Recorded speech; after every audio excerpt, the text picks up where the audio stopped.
Okay.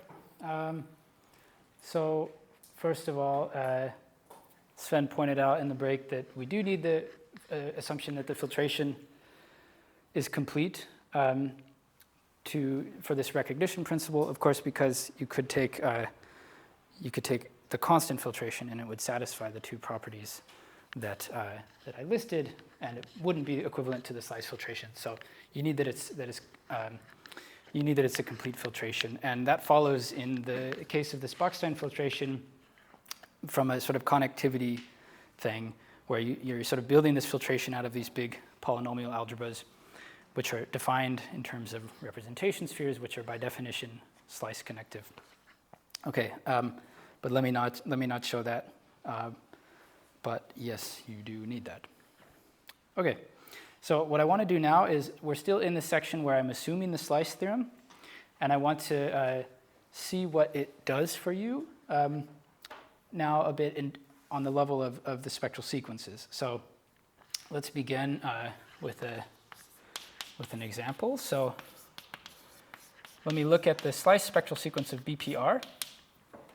So the E2 page of this is, well, pi star, let's work RO C2 graded, of these equivariant lifts VI bar of the VIs. So that's the slice associated graded here, according to the slice theorem of BPR. And so I get really just a polynomial algebra over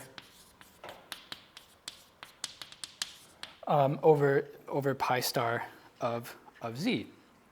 Okay, and I erased it now, but we gave a pretty complete, well, we gave a description of this in a certain range, and actually just for the group C2 you can describe it completely, and it's not really so complicated. So it's what I have in this picture. So this is a picture of the bigraded homotopy groups of this, where the bigrading is coming from the bases 1 and sigma of ROC2, and you can see what it looks like here in this picture.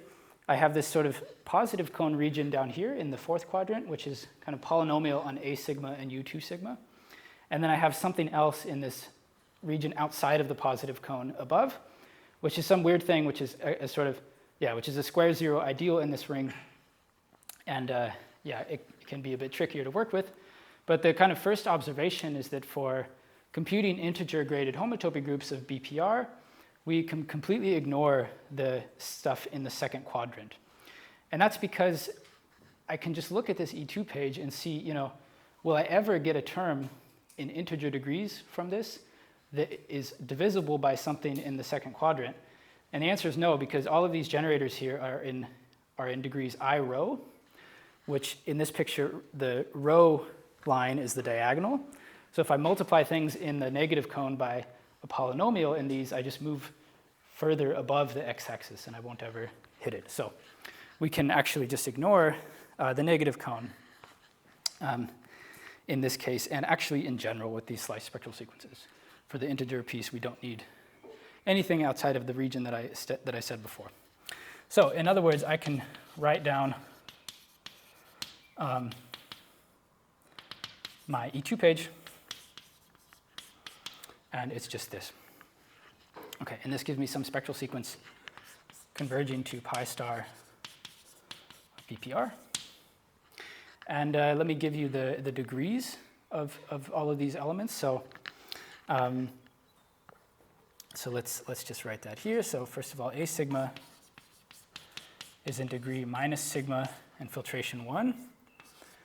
U2 sigma is in degree 2 minus 2 sigma, filtration 0. And VI bar is in degree 2 to the I minus 1 rho, and filtration 0. Okay, and I want to not waste time on explaining these gradings because it's sort of clunky to work out, but you just have to do it once and then move on. So let me just leave it as an exercise to actually check that these are in the filtrations I'm claiming.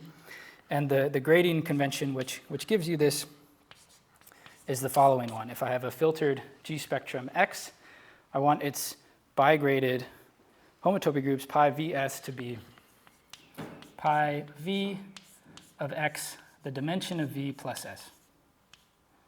Okay, so this gives you a kind of E2 page grading on filtered G spectra, which is the one, anyway, that gives you the filtrations I claimed here. Okay, and just some initial facts we can say about this is that the class AI and the classes VI are permanent cycles.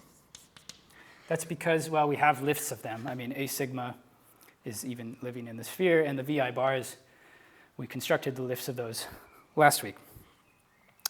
Okay, and so really the kind of main technique to compute these slice spectral sequences is to use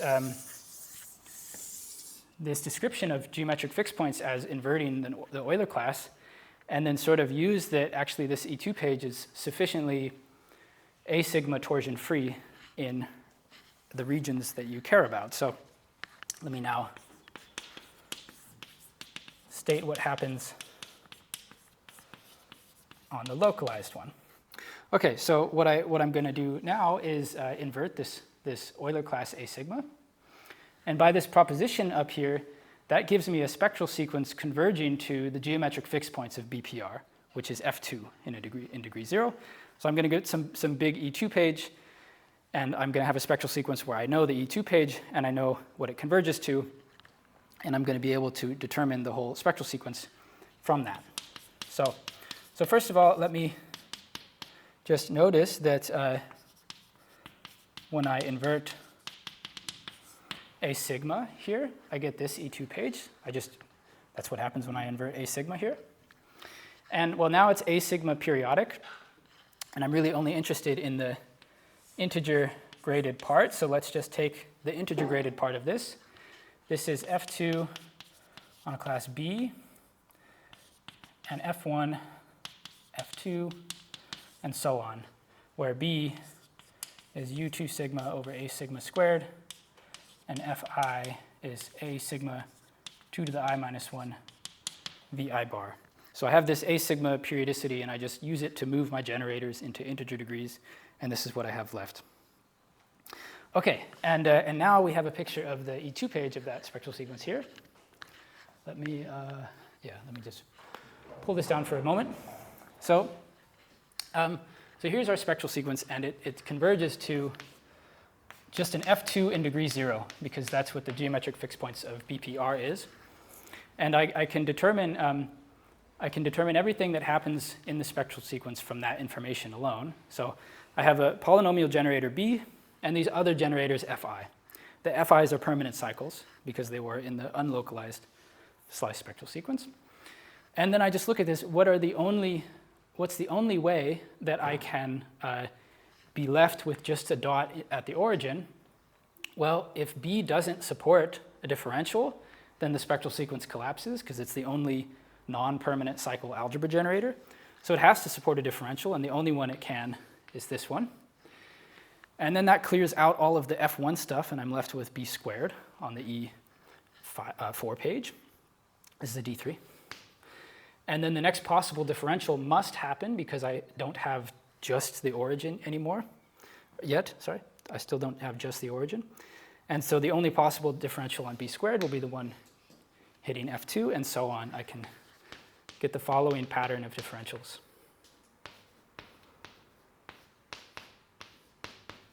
Okay, so there is only one pattern of differentials that leaves just the origin at the end, and it's that one. Okay, so that's really easy. Classic argument where you know the E2 and the E infinity page, and you work your way between them. Okay, and well, now we're not really interested in this localized slice spectral sequence per se. We're interested in the unlocalized one, but this actually completely determines the unlocalized one. So these differentials in the localized spectral sequence lift uniquely to the following slice differentials. And moreover, the slice spectral sequence from BPR is determined by these differentials. This is the only thing that happens in that spectral sequence. And the proof is just to observe that on the e 2 to the n plus 1 minus 1 page, the degree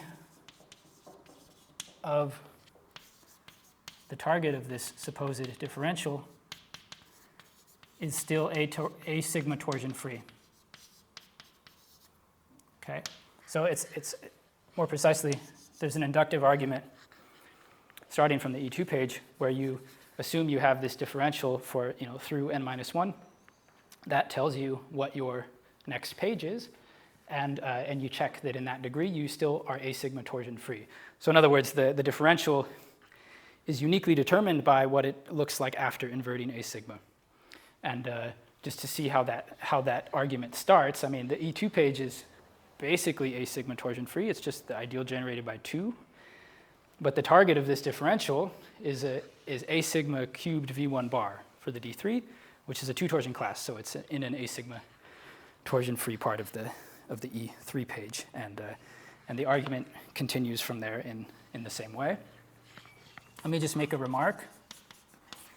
I sort of talked about this filtration of Duggar last week on KR, which really just looks like, the truncation of this one mod V2, V3, and so on. And, there's this famous differential in the homotopy fixed point spectral sequence of Ku, this D3,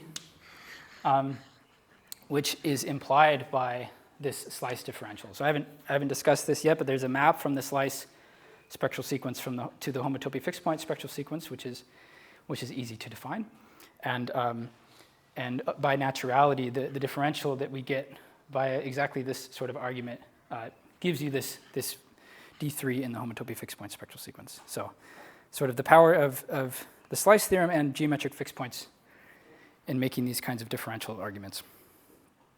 Okay, and yeah, just as a remark, I mean, this sort of technique is completely unavailable in homotopy fixed point spectral sequences because the geometric fixed points of those Borel theories, those Borel-Morava E theories, is 0. And so maybe you might think, okay, then I have a spectral sequence converging to 0, I can work with that. But yeah, I mean, basically it doesn't work out so well because, yeah, it's harder to actually track those differentials than it is in these ones.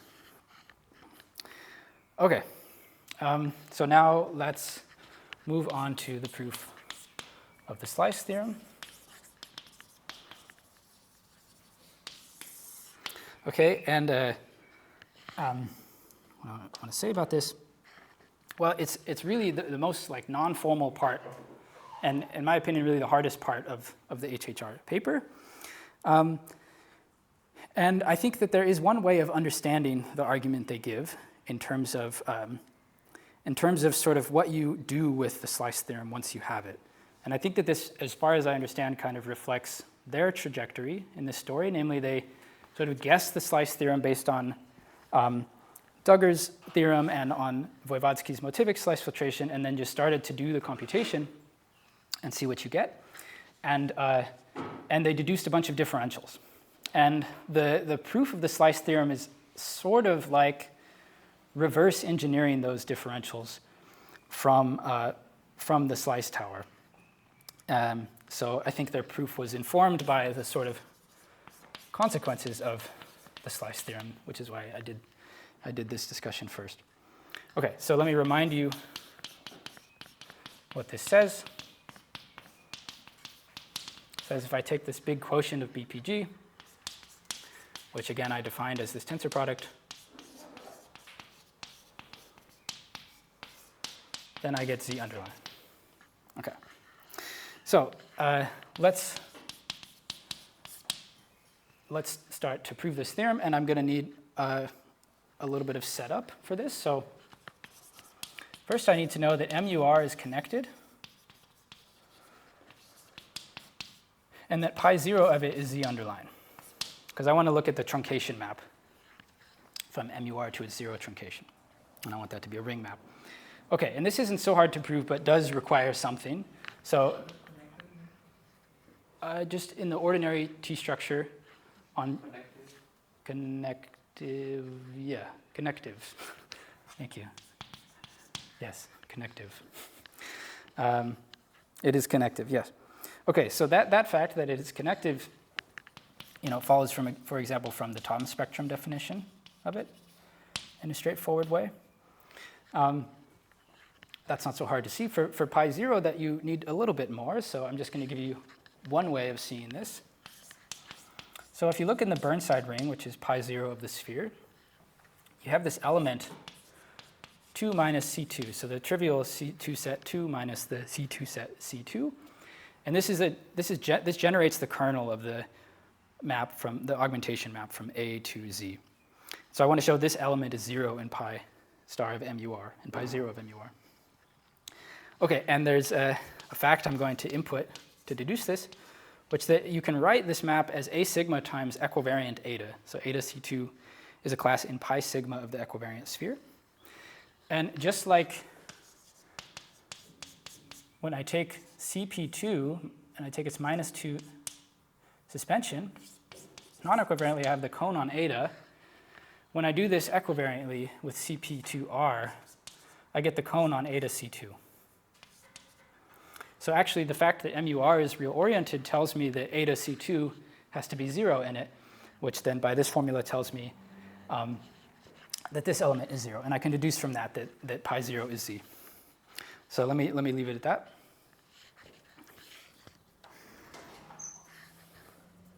Somebody else has a slick way of seeing that pi 0 is Z. Please let me know. I'm curious. Okay. Now I want to actually define a map from this quotient to Z, which I need to do somewhat carefully. So first of all, I want to take the truncation map that is provided by what I just wrote from MUR to its 0 truncation, which is going to be a nice E-infinity ring map. And then I can precompose this with the multiplication map from a big tensor power of MUR, which is the restriction from G to C2 of MUG. And this is where I defined my TI classes that show up in the slice theorem, right? And so first is the claim that that composite, which is an E1 map, factors through the augmentation map. And that's just because Z is a 0 slice, as I said before, and all of these classes are in positive slice filtration. So here I have some diagram of E1 algebras, and I want to norm up this diagram.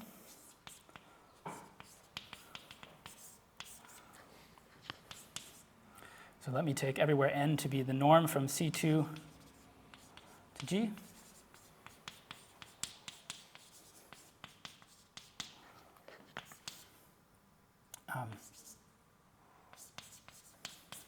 And just applying the norm functor gives me, this diagram here. And if I look at,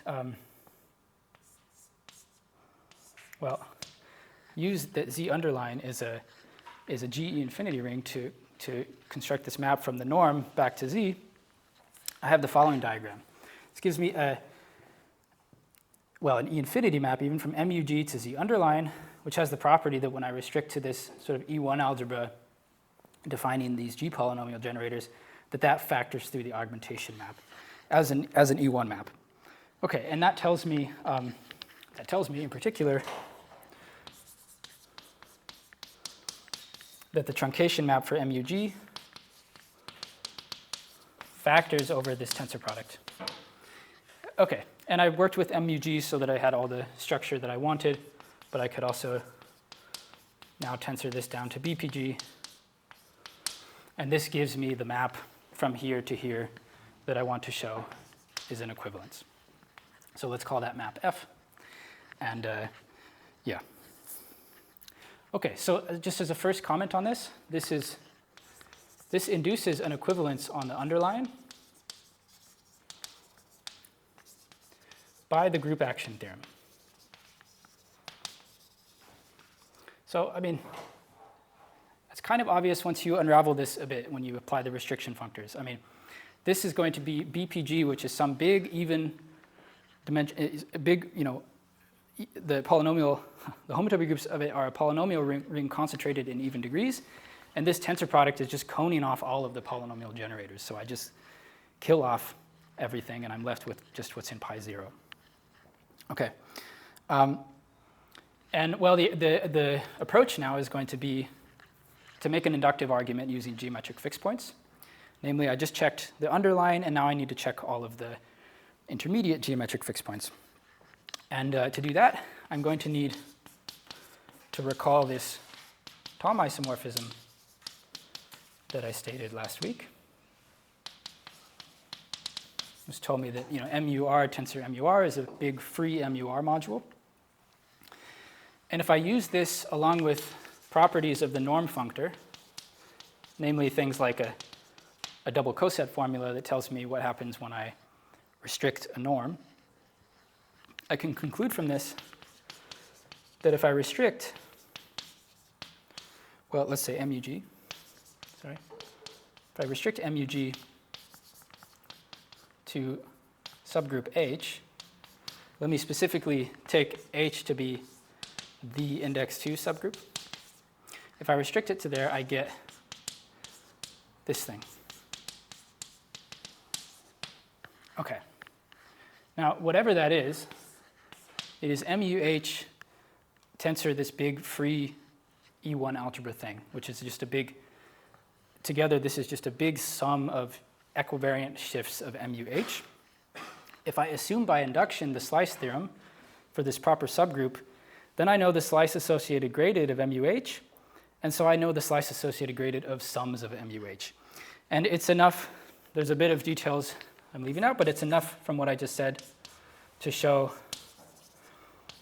then that the restriction of F to this subgroup is an equivalence. Which tells me now that it suffices to show that the geometric fixed points of F is an equivalence. Okay, and that's kind of it for this setup. So it's an inductive argument, which is sort of based on the group action theorem. And now we'll finish the rest of it in a few steps.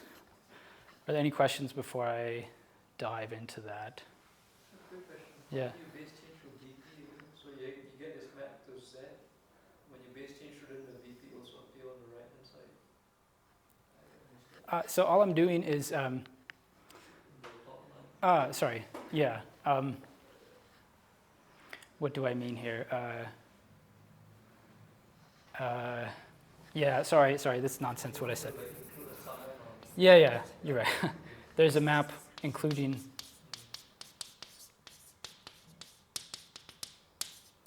Yeah, thank you. That's right. I want to take that composite. Yeah, I mean the first map. Yeah, that's right. You're right. Thanks. Okay. So the first step here now, we've reduced it to something about the geometric fixed points. And hopefully this, in some sense, mirrors the way we use the slice theorem in the spectral sequence. Namely, you end up reducing everything you need to a statement about what happens on geometric fixed points. And let's first prove that, well, both sides of this map agree. So I want to just take the geometric fixed points of both sides of this map. So yeah, thanks. This F, I want to be this composite here. Are you using something that is simply one, or VP has to be a module over this one algebra? Yeah, but that's just because it's a module over MUG. I mean, it's a restriction of scalars thing. Yeah. Yeah.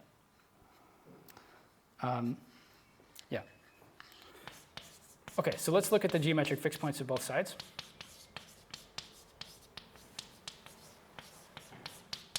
Geometric fixed points commutes with sifted colimits and tensor products.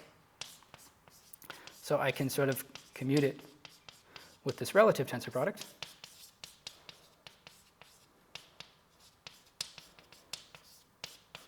And then I just use that everything in sight was defined as a norm from C2. So it's the same thing as taking the C2 geometric fixed points of the things that I normed. So here I get F2.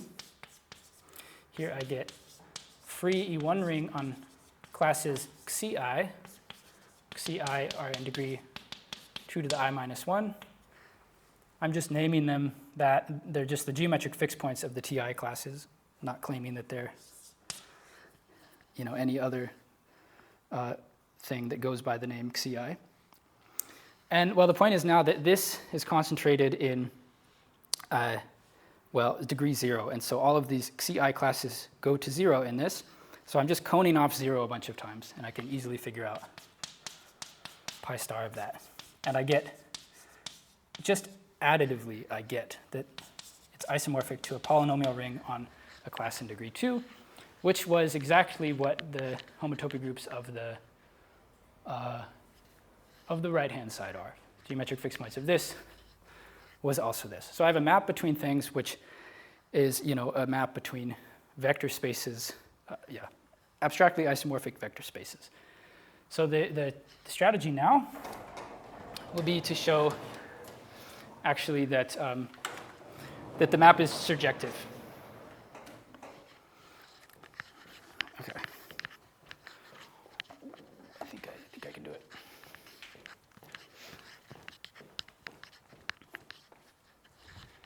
Okay, so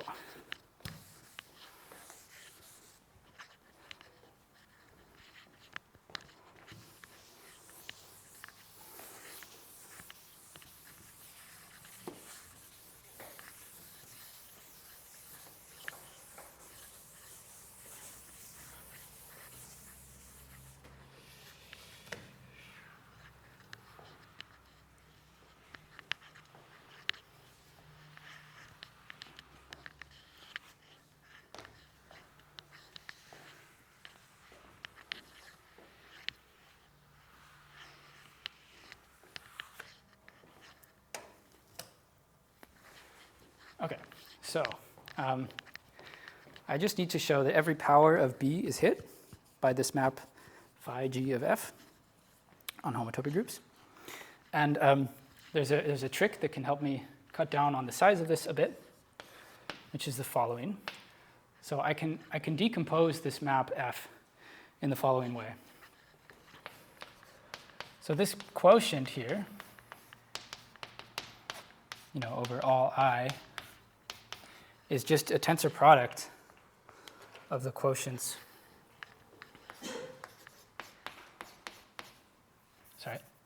Big tensor product over MUG of the quotients where I just do one at a time. Okay, and well, I can take the map from each of those down to G, and I can factor F in the following way. Okay, so the upshot of this is that, well, if I want to hit B to the n, then what I can do is I can write n in terms of its binary expansion and decompose that into showing that each power of B, each power of 2 exponent of B is hit. So from this decomposition, it suffices to show that B to the k is hit for all k. Okay, and well, what follows now is a bit hard to motivate, I have to say, but I think there's something to say based on what we saw in the slice spectral sequence of BPR about what's happening. So let's first just look at where this class B2 to the k is. Okay, so this class B2 to the k, we actually know a name for it here. This is U2 sigma to the 2 to the k minus 1 over A sigma 2 to the k. And well, to try to motivate a bit what I'm going to do now, let me just remind you that at C2, there was sort of a name for this class, when we assumed the slice theorem. This was a null homotopy of a sigma 2 to the k plus 1 vk bar. Okay, so in other words, there's a total bracket description of this class.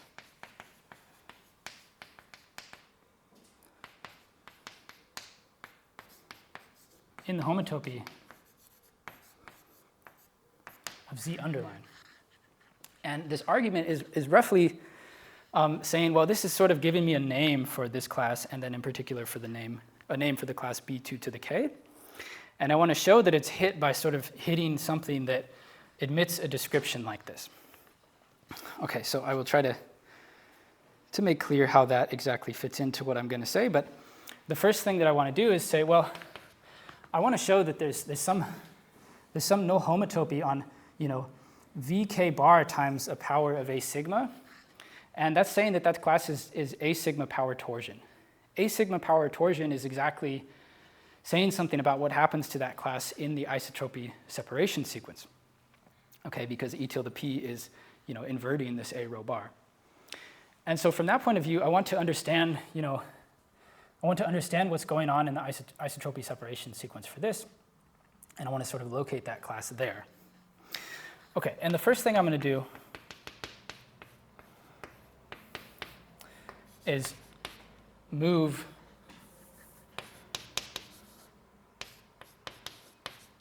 to ROG degrees where this class will sort of naturally appear in the isotropy separation sequence, using that this thing, here I'm A rho bar periodic. So I just take this class and I multiply it by some power of A rho bar to land in this group.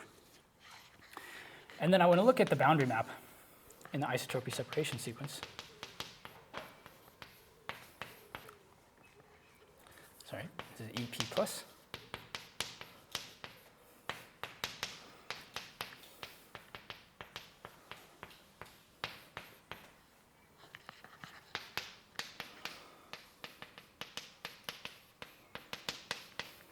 Okay, and the first thing I can observe is that both of the outer terms vanish, just because Z underline is a zero slice, and I'm mapping in from spheres of positive slice dimension in this group.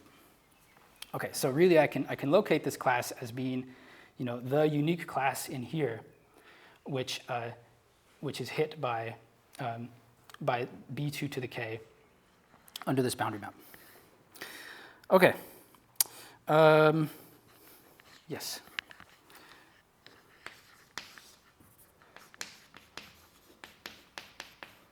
So now I want to use some notation. I'm just going to let R be BPG. And I want to define a class that I haven't defined yet.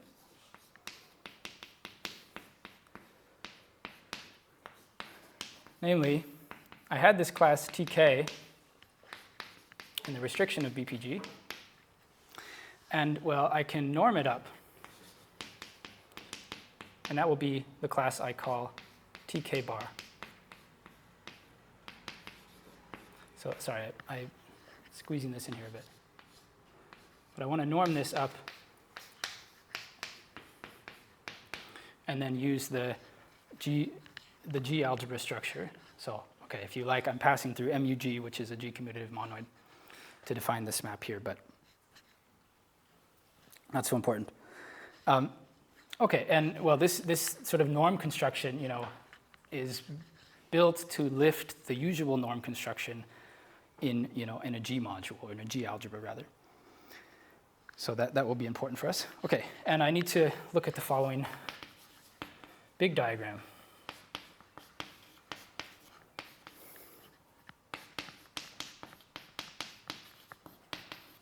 Which I will write and then explain.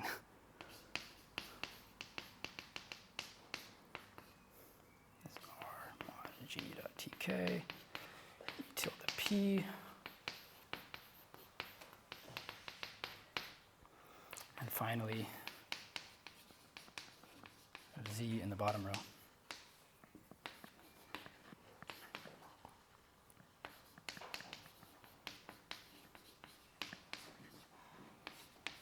Okay, so I have this big 3x3 diagram of isotropy separation sequences And this is really the thing that implements this total bracket idea.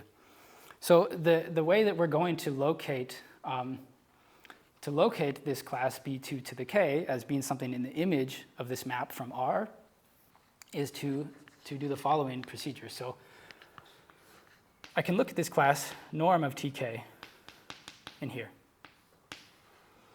And well, this goes to 0 on geometric fixed points for degree reasons. Its geometric fixed points has positive degree, and this is HF2. Okay, so that goes to 0 there. On the other hand, it goes to 0 here by construction. And that sort of being 0 for 2 reasons thing is where this total bracket idea comes in. So since it goes to 0 here, I'm going to lift it to some class yk. And I want to claim that yk, for any choice of yk, goes to something non-zero in the bottom left corner. And the first thing I want to observe is that that actually finishes the argument. And here's why. So it goes to something here, yk, which goes to something 0 here by commutativity. So that admits a lift along the isotropy separation sequence boundary map to some non-zero class yk tilde, which then must go to something here, let's call it, again, yk tilde, which is non-zero by commutativity. Okay, but the point is there is a unique class here that's non-zero. I mean, it's the thing generated by b2 to the k along these isomorphisms. Okay, so that means that it's hit by this map. And what is this map? It's exactly the geometric fixed points of one piece of this tensor factor. So going from a BPG mod g dot ti like this to z on geometric fixed points. Okay, so yeah, I hope I've done some okay job of motivating this. I mean, we're expecting differentials like this. We're expecting relations like this, which tells me that I have some classes that have to go to 0 along inverting the Euler class, which produces lifts for me like this. But it also tells me that in Z, they're sort of 0 for 2 reasons. And that 2 reasons glued together is exactly what defines this class B2 to the K. Okay. So yeah, let me just say anyway that now we need to show that any lift yk of this goes to something non-zero here. And there are going to be 2 things we do to kind of be able to show that. Okay, so the first thing I want to do is instead of looking at this big composite here, from R to Z, I want to look at the composite from a quotient of R, which is a bit smaller. Okay, so instead of looking at the map from R to Z on this left column, I'm going to look at this map. In particular, I'm going to show that the image of yk in here goes to something non-zero there. I mean, that's enough, of course, because this map factors that, but it's easier to show it this way. So we're going to show that yk here goes to something non-zero. Okay. And the way that we show this is to use the inductive hypothesis. So this space EP plus is built out of induced spheres. Okay, more or less, by definition of it. It's the thing that sort of reduces you to proper subgroups. This is P is for proper here. And if I have this sort of projection formula for tensoring with an orbit space in G spectra, which says that if I tensor with an orbit, it's the same thing as restricting and then inducing. Okay, so that means that if I look at the statement of the slice theorem, and so I'm sort of claiming that the associated gradient of the slice filtration has some description, and that question is implemented by asking if some map is an equivalence, then that map is an equivalence after tensoring with EP plus, because it's an equivalence after restricting by the inductive hypothesis. Yeah, so in other words, we already know EP plus tensor F is an equivalence by the inductive hypothesis. And that tells us that after smashing with EP+, we know what the slice filtration of these things looks like. So let's write that down now.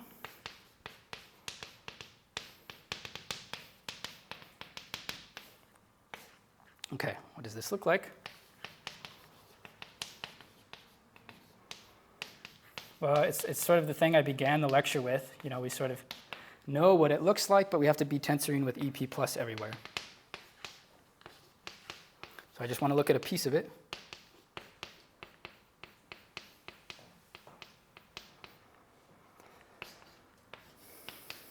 And well, actually, this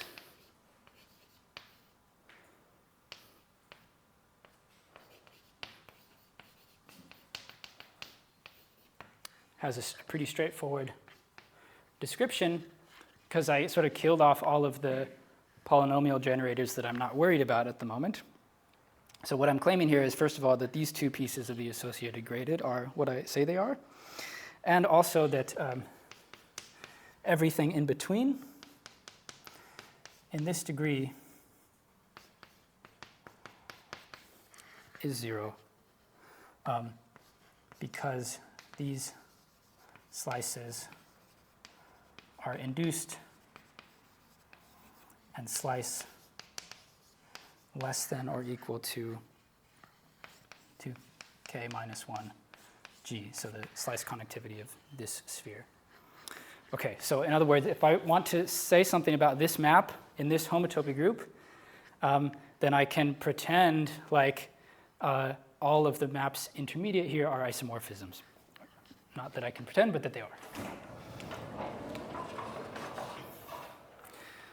Okay.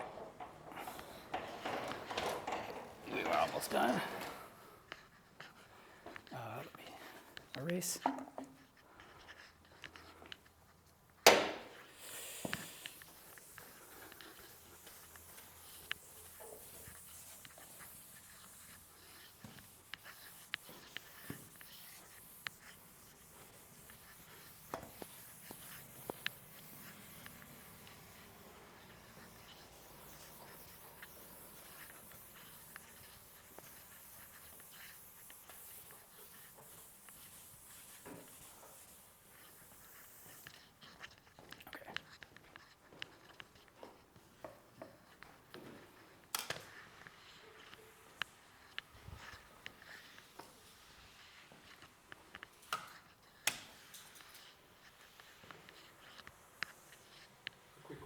You Yeah. said that the geometric sequence is the underline or Yeah. polynomial, right? Yes. At some point we also said that we get the geometric fixed points from the fixed points by inverting these Euler classes. Right. So the fixed points of the underline are z. Sorry, the fixed points of the underline? Like the z underline. Ah, yeah, the fixed points are z. Yeah, that's And right. then invert something. Yeah, but the Euler class isn't an integer degree class. Right. So it's not a localization of the genuine fixed points. So it's like a colimit of like z and then Fi- multiply by the Euler class where I land and where do I land in. I mean, it's a localization in G spectra. So it's sort of like if I take the genuine fixed points of it, and then I take the genuine fixed points of, you know, the suspension of it by the degree of that Euler class, and then Right. powers of that, and take the colimit, then it's that. But it's not a localization of the genuine fixed points. So Euler classes are the integer degrees. No, they live in ROG degrees over the sphere. Okay. Okay, I guess I'm going to ask for like 5 extra minutes today.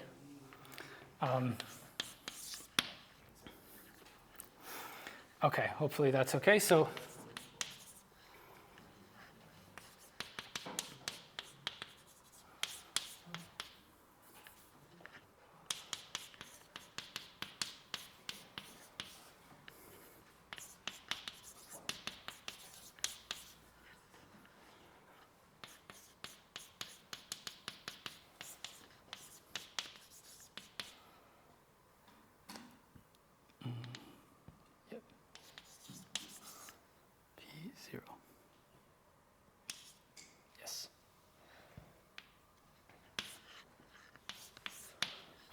so now I claim that we're done once we show that yk is not in the image of this map. And that's because we're wanting to show that yk survives this right-hand vertical map. But by what I've said here, the fiber of that right-hand vertical map is the thing in the top left corner. So the kernel of it is precisely the image of this map here. Okay, and the advantage of this is that, again, you have this EP plus space there, which is telling you somehow, that this is actually coming from proper subgroups, this information. So let me just give a little lemma. Let's call this map phi. The image of phi is contained in the image of the transfer from H to G, where H is, again, this index 2 subgroup. Okay, and the proof is actually easy. So let me state a general thing first. Let's suppose X is connective. Then this implies that the image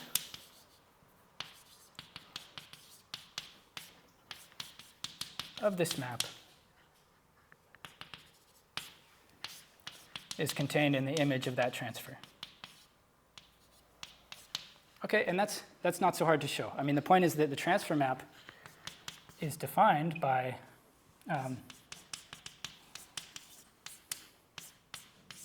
this map here, which is sort of the one of the zero cells of this EP plus space.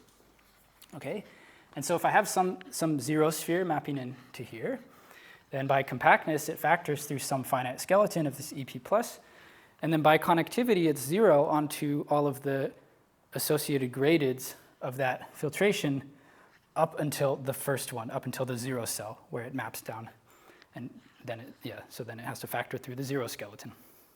Okay, and this is the transfer map.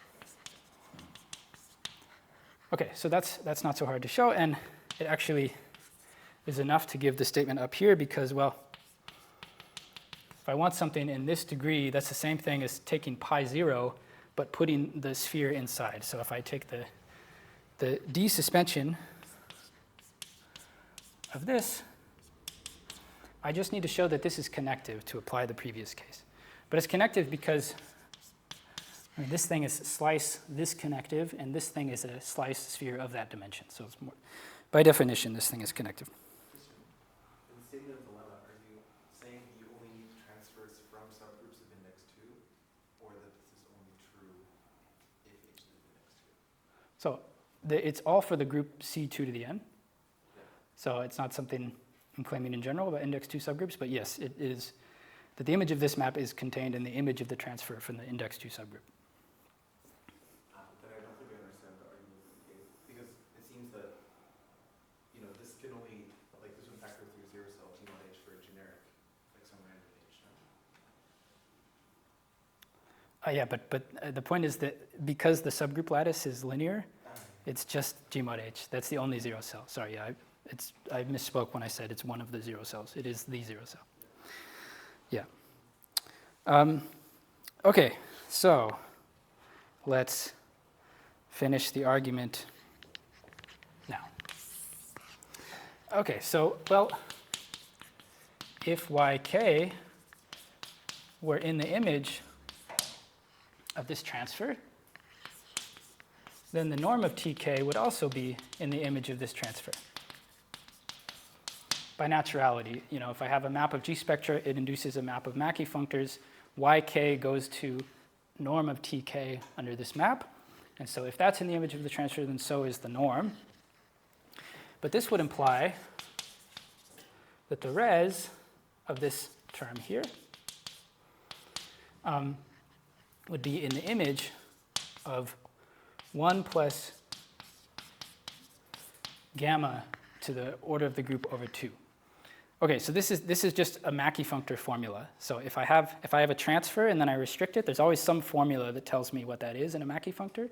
And when I apply it to this case, it's going to tell me that if I transfer something up from the index 2 subgroup and restrict it back down, I get that class plus its conjugate with respect to the order 2 generator. Okay, so then now we have reduced the whole thing to an underline statement. And by the group action theorem, we know what that underline looks like. So group action theorem tells us that actually the restriction of this norm in this G algebra generates a G module, so a trivial G module summand, because it's a norm class, so it's a fixed class, and it generates an equivariant summand. And so that would have to mean, using that it's a G module summand, that this would be in the image of 1 plus this guy on a trivial summand, but that's just 2. Okay, and it's not divisible by 2 because it's a generator of that copy of the integers. Okay, that's how the proof goes. Yeah. Stop there.